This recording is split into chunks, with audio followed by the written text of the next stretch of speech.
Now, in a major blow to the United States in the semiconductor war, China has made a major breakthrough in the microchip manufacturing, despite Washington's attempts to undermine Beijing's access to critical semiconductor technology.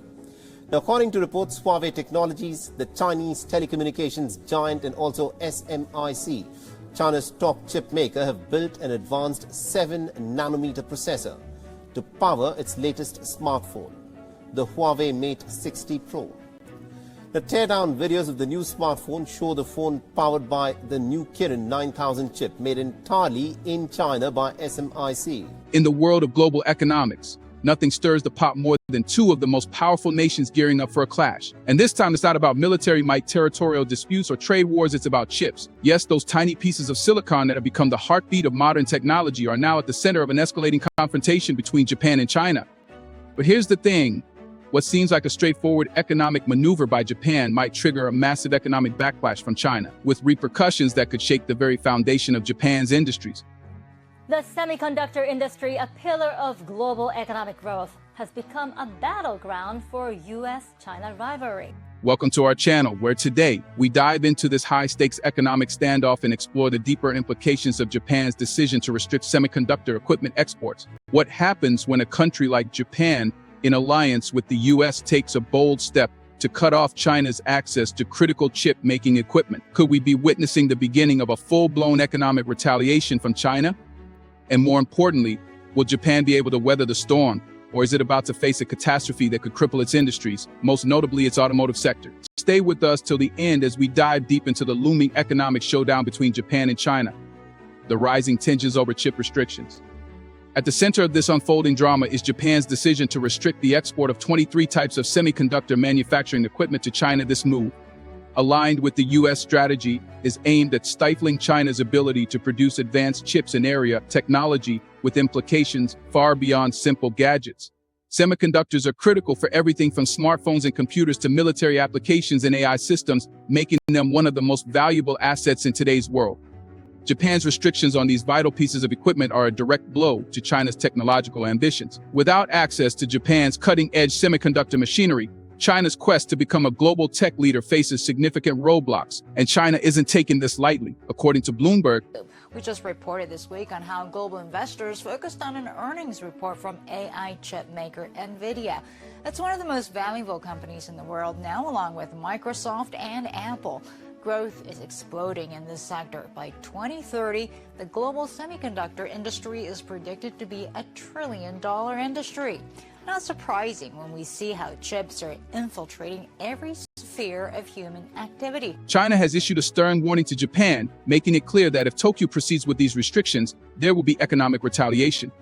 But what kind of retaliation are we talking about? China's warning hints at targeting critical industries in Japan, particularly its automotive sector. Toyota Motor Corp, one of Japan's most iconic companies, has already expressed concerns that Beijing might restrict Japan's access to essential minerals used in car manufacturing. And let's not downplay the importance of these minerals. They are the lifeblood of Japan's automotive industry, which is one of the pillars of its economy. If China decides to choke off the supply of these minerals, the impact could be devastating, disrupting production lines and potentially leading to massive economic losses. A battle of economic giants. This potential move from China has stirred up considerable anxiety in Tokyo. Japan's automotive sector is not just any sector, it's a global powerhouse. With companies like Toyota, Nissan, and Honda leading the charge, the Japanese auto industry is synonymous with innovation, quality, and efficiency. But all of that could be jeopardized if China follows through with its threats. Imagine the disruption in the global supply chain if Japan's auto giants are suddenly starved of the materials they need to produce cars. The effects wouldn't just be felt in Japan. It could cause ripples across the global economy. For the global semiconductor industry, now that the U.S. and its allied countries and the companies are seemingly more, de-risking or decoupling from China, what is the landscape of the semiconductor industry going forward? Yeah, so I think this will make the semiconductor industry and market becomes two supply chain and two market. So originally we found basically every manufacturer in semiconductor supply chain, they have their BCP plan, means business continuous plan. So means that if you have factory in one place, you need to have a backup one.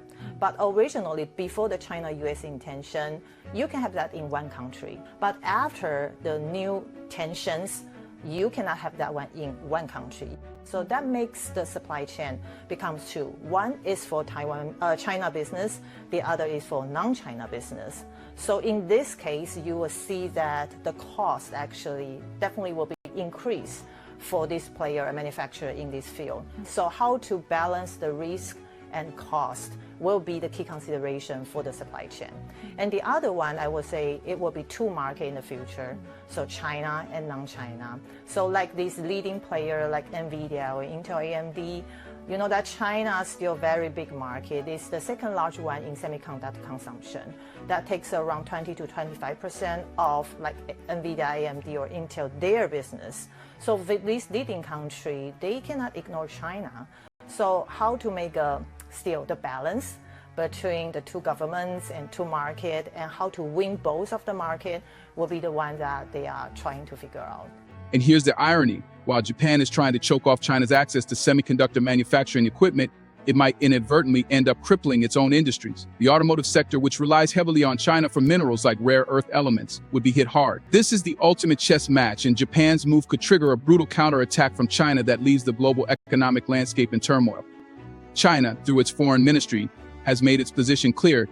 They are opposed to what they see as the politicization of trade relations. Spokesperson Mao Ning has emphasized that China is committed to maintaining global supply chain stability, but not at the cost of being the victim of unfair trade practices. China has even gone so far as to call out Japan for aligning itself too closely with the US in a tech Cold War. To Beijing, this isn't just about chips, it's about sovereignty, pride, and a deep-seated resentment of being treated as an adversary in the global tech race. What lies ahead? So where does this all lead? Japan might have calculated its move based on immediate gains in restricting China's technological advancements. But in the long run, could it be sowing the seeds of its own economic downfall? With China controlling a significant portion of the world's supply of rare earth elements, Japan's over-reliance on these minerals might come back to haunt them. Imagine the scenario: Toyota's production lines grind to a halt, Japanese factories stand idle, and the world's leading automotive industry suddenly finds itself crippled by a shortage of essential materials, all because of a dispute over chips. This is no longer a theoretical situation. Toyota Motor Corp has already conveyed its concerns to Japanese officials, warning that China's retaliation could limit Japan's access to critical minerals. The broader implications of this dispute go beyond just the automotive sector. If Japan's largest and most influential industry falters, it will inevitably have a cascading effect on the rest of the economy. And what about the global community? Other nations, especially those that rely on Japan for semiconductor technologies or automotive exports, could find themselves caught in the crossfire. The global economy, already fragile from recent crises, might not be able to withstand such a shock. The broader geopolitical context. Let's zoom out for a moment and consider the bigger picture. This isn't just a Japan-China issue. The US is deeply involved, as it has been pressuring its allies to limit China's access to advanced technologies. Japan's restrictions are part of a coordinated effort to curb China's growing influence in the tech space. But here's the catch: these measures might end up hurting the very countries that implement them. While the US might not face immediate repercussions, Japan certainly will. Its proximity to China and deep economic ties make it far more vulnerable to retaliatory measures. China, with its vast resources and economic leverage, is not a nation to be taken lightly. It's a delicate balance of power, and Japan's decision to align itself too closely with the US could lead to unintended consequences. As we watch this situation unfold, one question looms large: will Japan's chip restrictions truly benefit its economy in the long run? Or are they setting the stage for a devastating economic backlash from China? The stakes couldn't be higher. Japan's automotive industry, its broader economic stability, and even its standing on the global stage could be at risk. One thing is for sure: the world is watching. The outcome of this economic confrontation between Japan and China could set a precedent for how global trade relations evolve in the coming years. Will Japan emerge unscathed? Or is it about to pay a heavy price for its decision to cut China off from critical technology? Like and subscribe for more in-depth analysis on global economic and geopolitical conflicts. Stay with us as we continue to unravel the complexities of this evolving story.